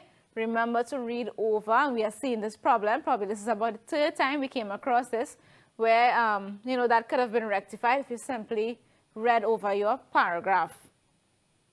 Continuation of the school for the rest of the classes. All classes resume from Monday of the next week. Right, so here we have present tense going on. Your report should actually stick to your past tense. But all in all, it was a very creative idea about the project being, you know, building a volcano, displaying a volcano, so on. I thought I was really creative. Nobody really followed that idea. So great job there, Devanan. Good use of punctuation marks, good use of transitional words. Pay attention to irrelevant details. You can probably cut down on some of the details given. Spend a little more time telling us about the actual fire in the classroom, right? Probably containing the fire or the damages that were done. Right, Devanan? So good job. So we have a call on the line. Let's take this call. Good evening. Welcome to See Results. Hi, good evening, caller. Hi, good evening. Hi, welcome, Nicholas. Hi. So, Nicholas, tell me, what do you want to say about report writing? Well, in report writing, right? Yes. When it comes to different scenarios, like for example, if you had to write a report about a robbery, right? Yes. I wrote a report and I'd say it was 10,000, and my teacher had wrote back to me, "Oh, are you so sure is that 10,000? That could be our opinion." Right. So in that scenario, right, I just kind of get mixed up with it now. So what did she suggest? That a sum of money was stolen? Yeah. Okay, all right. So you understand that, okay, so you are not sure. Remember, you and there, you are just reporting on an incident. So sometimes you probably just have to think it through. I do understand you can get mixed up, you know, probably in the flow of adrenaline and so on, but try to be a little specific with your ideas and not generalized. But anything else gives you trouble, Nicholas, aside from that one detail?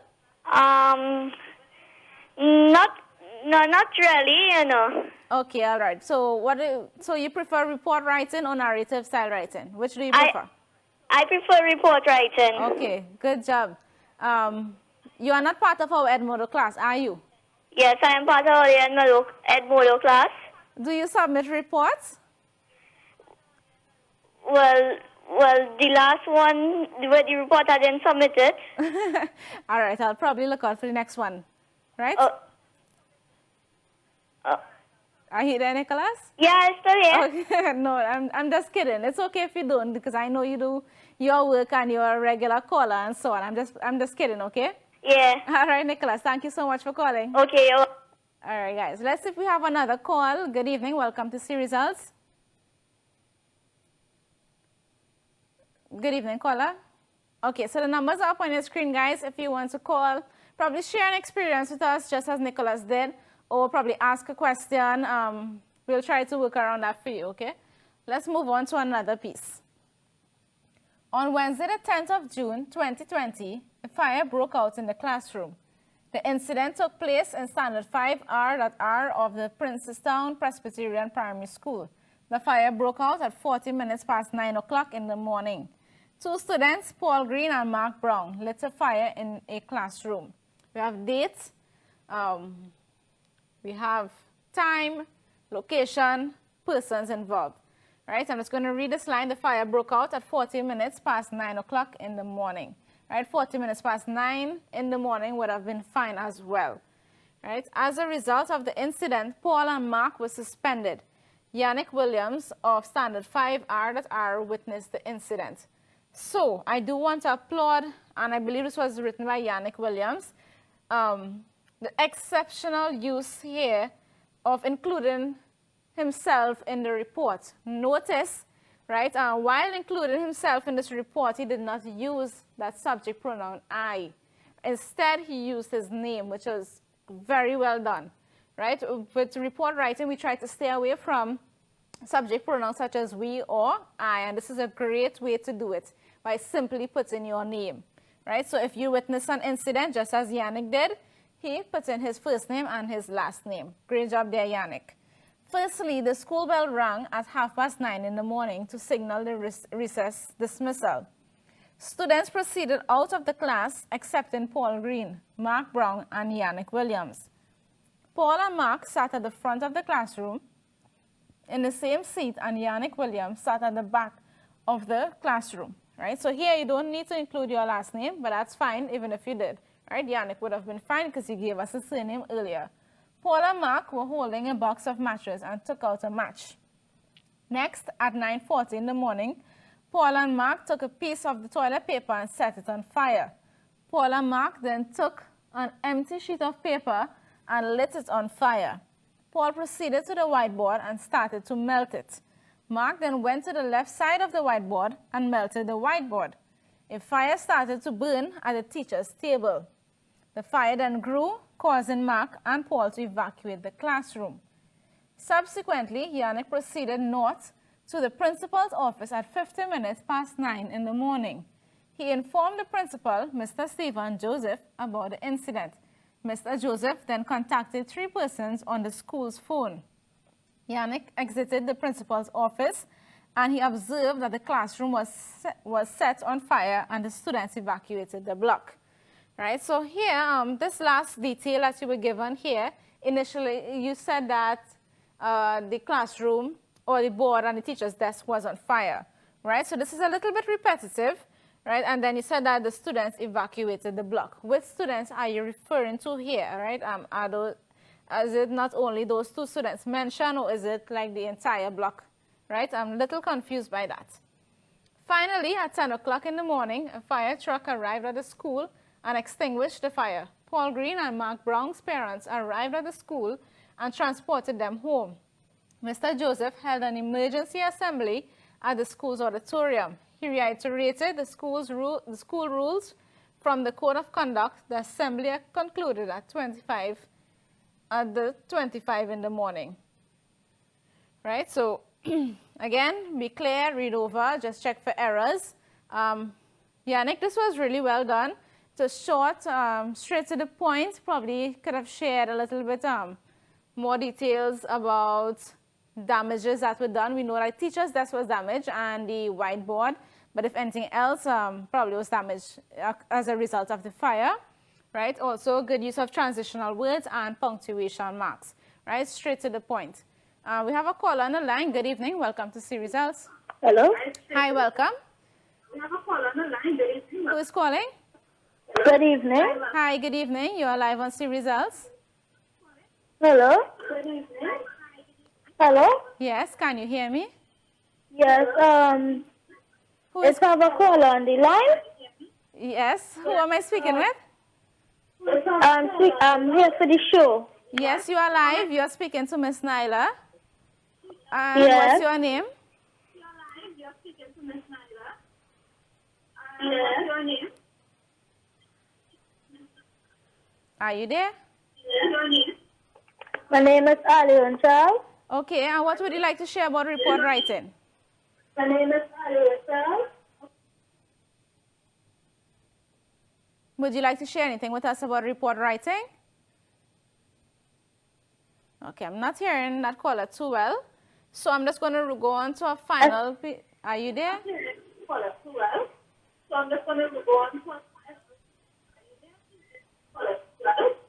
Can you hear me? Okay, a little bit of feedback going on there, guys. Just remember to lower the volume on the television set. Caller, are you there? Okay. So I'm going to read probably a final piece. We have a couple minutes. We have a call on the line. Good evening. Welcome to See Results. Hi, good evening. Okay, so I don't think I'm going to take any more calls. I'm just going to read a final piece, and we're going to wrap up for today. Right?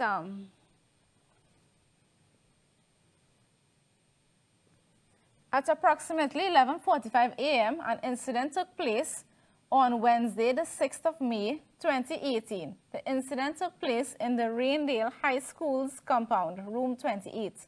The persons involved were Jake Wilder, Claire Wilbur, Mrs. Layla Clark, the principal, and Mr. Steve Willer, the head chief of the Raindale Fire Department. Right? So here, the student took a different approach at approximately 11:45. So they didn't give the date first, they gave the time first. An incident took place on Wednesday, the 6th of May. Now, nothing is wrong with that. Probably if you restructure your sentence a little bit, might give a smoother flow. But this is fine. Right? We have the names of the persons involved. However, AM here does not need to be in capital letter. Common is fine. Right? So A.M. Okay, and we have the location. During the lunch intermission, Jake and Claire got their lunch from the cafeteria and went back to their classroom. On arriving, they went by their tables and began to eat their lunch. Pay attention to the use of tense and which tense they are using here. Remember to use past tense as consuming, right? So present tense going on, their food. Claire inquired to Jake if he had brought the matches their teacher wanted to do a project. Jake then replied by saying that he had them in his bag while taking them out, right? This is a great idea. However, what would make it better, guys? The use of the appropriate tense. And what tense would that be? Past tense. Soon later, Jake took the action of lighting a match. It lit and he quickly tried to out the flame. Then he put the match on a window ledge where a curtain hung. But the match was not outed properly, so it ignited again. And since the curtain was so low, the curtain caught on fire. Couple things going on here, right? Big enough a sentence here with but. If you continue the sentence here with the conjunction but and use a comma, instead that would have been better. The match was not outed properly, right? Correct term will be put out, right? So ignited again. Since the curtain was so low, the curtain caught on fire. This is opinion, right? When Jake and Claire realized this, they started to panic and soon hastened out the room.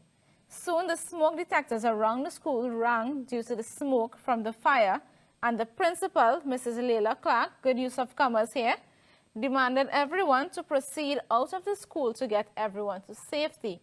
A few minutes later, good use of transitional word, the phrase, the Raindale Fire Department arrived to put all the flames out, right, or to put the flames out. However, the head chief, Mr. Steve Willer, good use of commas again, came and asked all the students if they knew who set the school on fire.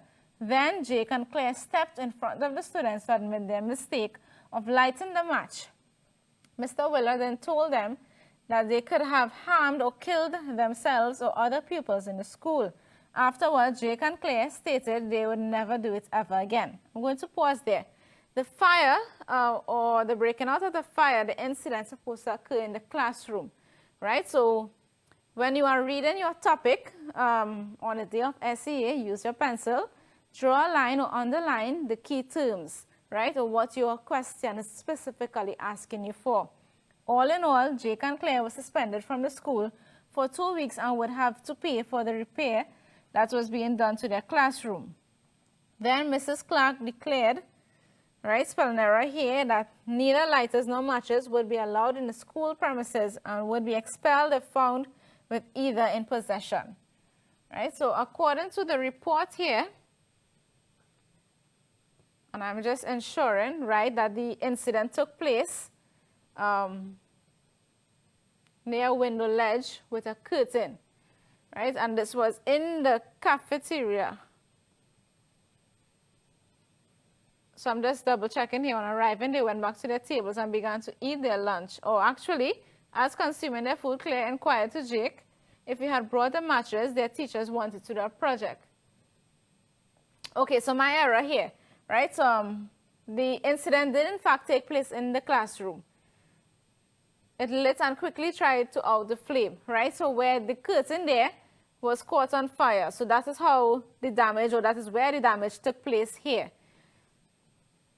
Right, and that, or this was submitted by, I believe, and I don't want to pronounce it wrong, Michaela White. Right, so Michaela, good use of transitional words, some irrelevant details given there. You could have probably spoken to us a little bit about the fire more, give a little more details about that. Right, pay attention to the use of your conjunctions and how to punctuate some of your sentences. Right, but I do applaud the use of your commas. Right, that was very well done. So of course, I must say congratulations to all students. Continue to strive, continue to excel. Sometimes if you get 19 or 20 in your report, I don't want that to be the end there for you. I want you to keep working, right? Practice makes us improve. And that is exactly what we want to do. Improve in all areas, narrative or expository type. For any other questions that you may have about report style writing, you can probably send us a message on our Edmodo class, and we will be more than happy to share a bit of information with you. And don't forget, you can also visit our YouTube channel, you know, where all the videos are listed and labeled very nicely for you. So it's very easy to pick out whichever video, you know, whichever content you would like to use as a learning resource. Also, additionally, on our series results page on Facebook, we have all these videos posted as well. Don't forget to check out our Edmodo class. All new viewers, feel free, become a member, right? Both parents and students can be a part of the Edmodo class. Instructions are very simple for signing up. The Edmodo class code is at the bottom of the screen. Simply enter it, wait for us to approve, and you will be able to take those quizzes. So guys, you know, we are at the end of today's program. We will see you on Monday, however, for mathematics and English language arts. Do have a great weekend. Enjoy your holidays. Keep safe, everyone. Assalamu alaikum. Good evening.